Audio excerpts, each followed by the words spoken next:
여러분, 안녕하세요. 오늘 우리가 함께 살펴볼 이야기는요, 깊은 슬픔, 그리고 그 끝에서 만나는 희망에 대한 아주 감동적인 서사입니다. 극심한 고통 속에서 홀로 눈물 흘려야 했던 한 어머니가 있었는데요.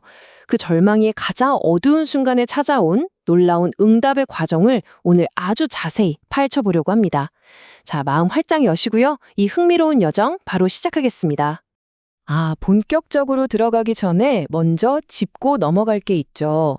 오늘 저희가 나눌 깊이 있는 통찰들은요, 바로 창세기 16장 11절에서 14절 말씀을 본문으로 한 인해교회 목재봉 목사님의 주일 오전 예배 설교, 하나님의 살피심을 입은 어머니 하갈에서 가져왔다는 점 먼저 말씀드립니다.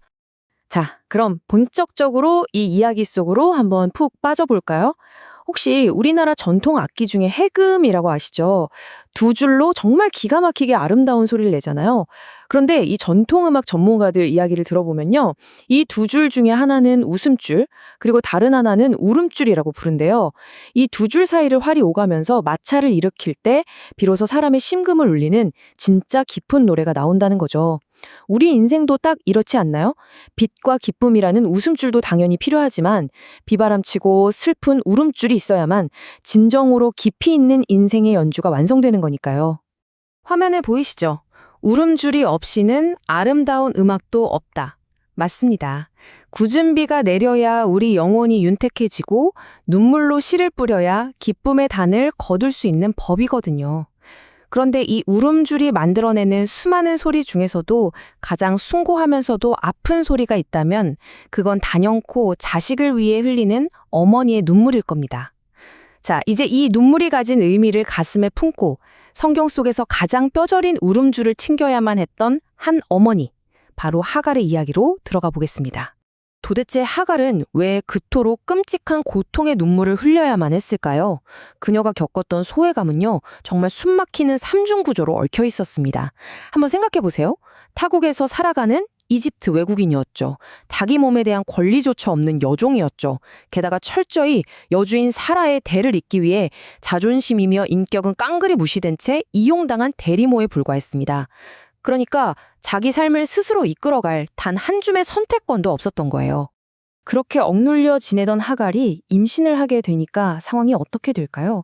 그동안 억눌렸던 자아의식이 교만으로 터져나와서 여주인 사례를 무시하게 됩니다.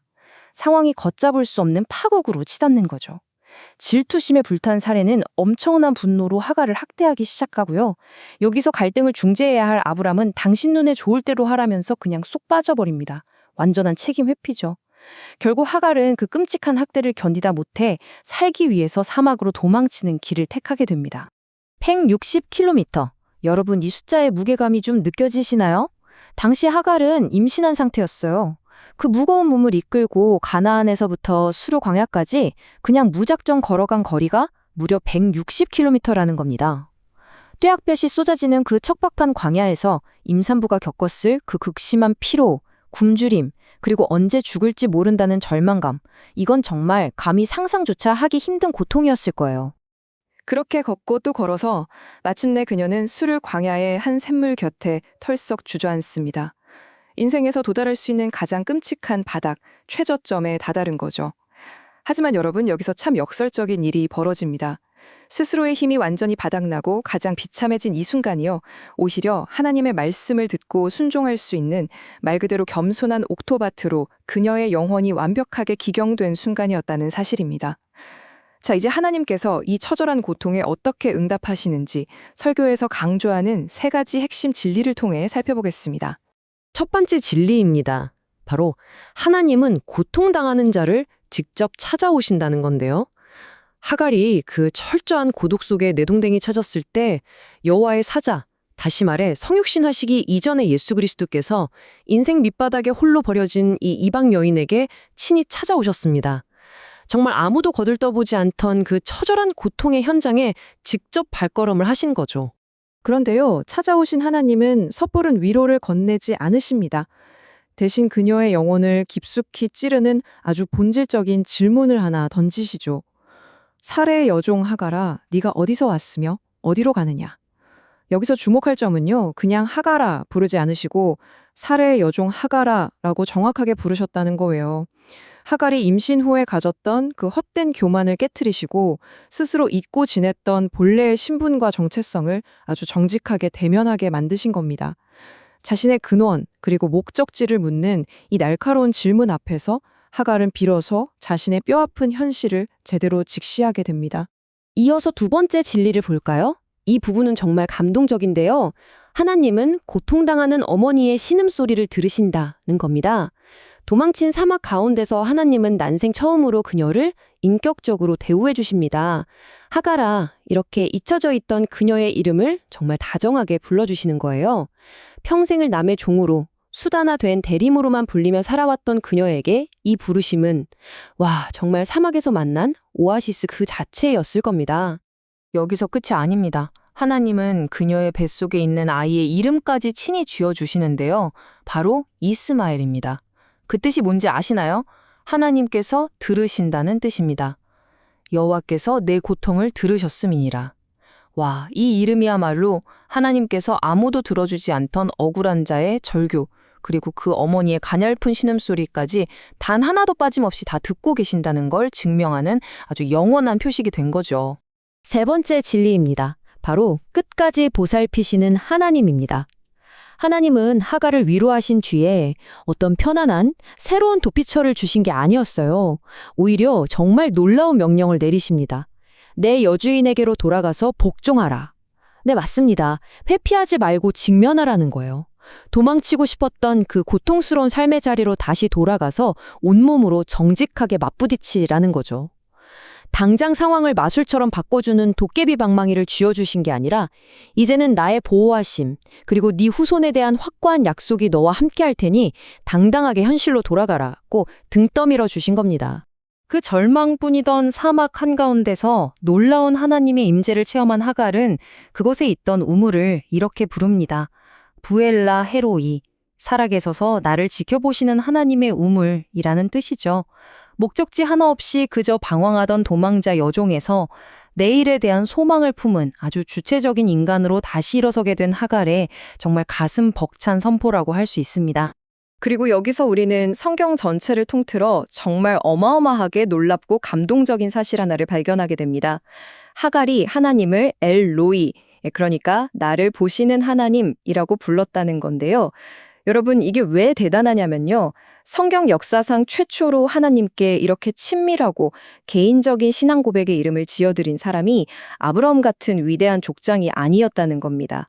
가정의 불화 속에서 철저하게 짓밟히고 쫓겨나서 그 누구의 주목도 받지 못했던 이방 여인, 바로 하갈이었다는 사실이죠. 놀랍지 않나요? 자, 시간을 훅 건너뛰어서 그로부터 14년이 흐릅니다. 이삭이 태어난 뒤에 하갈과 이스마엘은 참 안타깝게도 또다시 광야로 내쫓기는 신세가 되는데요. 이때 아브라함이 그녀의 손에 쥐어준 건 유한한 자원인 물 한 가죽부대가 전부였습니다. 물은 당연히 금방 동이 났고 아이가 목말라 죽어가는 걸 보며 하갈은 또다시 짐승처럼 통곡합니다.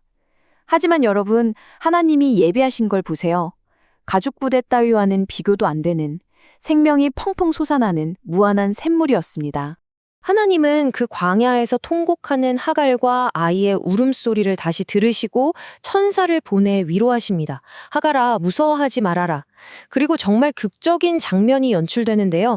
하나님께서 하갈의 눈을 밝혀주시니까 그제야 꼭 감겨있던 시야가 탁 트이면서 원래부터 그곳에 존재하고 있던 생수의 우물을 그녀 스스로 발견하게 된 겁니다. 자, 그래서 여기서 우리가 꼭 짚고 넘어가야 할 핵심적인 포인트가 이겁니다. 성경에서 말하는 믿음이라는 건요, 내가 처한 이 고통스러운 상황을 마치 마술 부리듯 짠 하고 당장 바꿔주는 게 아니라는 거예요. 진짜 믿음은 내 눈이 새롭게 열려서 절망에 가려져 미처 보지 못하고 있던 하나님의 예비하심을 찾아내는 바로 그 영적 안목의 변화를 말합니다. 생수의 근원이신 예수 그리스도를 발견하는 그 순간 우리의 안목이 확 바뀌면서 인생의 그 징글징글한 갈증이 비로소 해결되는 거거든요. 자, 이제 우리는 수천 년 전 수르 광야에서 울고 있던 하갈의 곁을 떠나서요. 오늘날 우리 삶 속에 생생히 살아 숨쉬는 현대판 부엘라 헤로이의 현장으로 시선을 한번 옮겨보겠습니다. 교회 다니시는 분들이라면 아마 다들 아실 텐데요. 너무나도 아름다운 찬양이죠. 어머니의 기도를 작곡하신 손경민 목사님의 간증 이야기입니다. 목사님의 어린 시절 가정 환경 역시 수천 년 전 하갈이 있었던 고대 광야 못지않게 지독하고 메마른 삶의 사막 딱 그 한가운데 있었습니다. 아버지의 부도 그리고 가출, 수시로 문을 두드리는 빚쟁이들의 어린 나이에 공장과 아르바이트를 전전해야만 했던 그 혹독한 세상의 결핍, 상상이 되시나요? 하지만 놀랍게도 그 지독한 절망의 자리에는 어머니가 남겨주신 위대한 하늘의 유산이 굳건히 자리 잡고 있었습니다. 철저히 배신당하고 손해진 것 하나 없던 그 암담한 현실 속에서도 어머니는 매일 새벽마다 교회 맨 옆자리에 엎드려서 꾹꾹 참았던 눈물을 쏟아내며 오직 하나님 한 분만 의지하셨던 거예요. 당장 눈에 보이는 썩어질 세상 조건 대신에 영원히 변치 않는 하늘의 유산을 눈물로 자녀들에게 물려주신 거죠. 특히 어버이 주일을 맞이하는 우리에게 이 메시지는 정말 먹먹한 울림을 줍니다. 화면에 글귀 보이시죠? 자녀를 위해 흘리는 부모의 눈물은 결코 헛되지 않다. 아까 영상 초반에 저희가 나눴던 해금의 울음줄 비유 기억나시나요? 송경명 목사님 어머니가 그 차가운 새벽 제단에서 쏟아냈던 처절한 눈물이요. 바로 자녀의 영혼을 깨우고 평생을 하나님 안에서 올곧게 살아가게 만든 세상에서 가장 위대하고 아름다운 울음줄의 연주였던 겁니다. 여러분, 이것만은 꼭 기억해 주셨으면 좋겠습니다.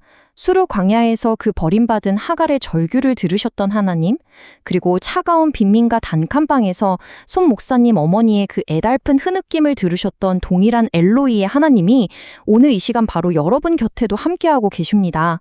자녀를 위해 애끓는 탄식으로 가슴을 치며 흘리는 우리 부모님들의 그 눈물과 기도를요, 우리 주님께서 단 한 방울도 땅에 떨어뜨리지 않고 다 듣고 또 지켜보고 계신다는 사실입니다.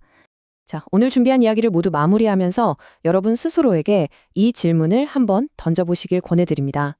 지금 여러분이 흘리고 있는 그 고통과 눈물은 결코 단순한 절망으로 끝날 눈물이 아닙니다. 여러분의 인생이라는 해금에서 지금 한창 연주되고 있는 그 눈물 젖은 울음줄의 멜로디는 훗날 여러분의 자녀들이 부엘라 헤로이의 하나님을 직접 만나게 해줄 가장 찬란하고 영원한 하늘의 유산이 될 테니까요. 그러니 여러분 부디 그 소망의 연주를 끝까지 멈추지 마시길 바랍니다. 오늘 저희가 준비한 내용은 여기까지입니다. 시청해주셔서 감사합니다.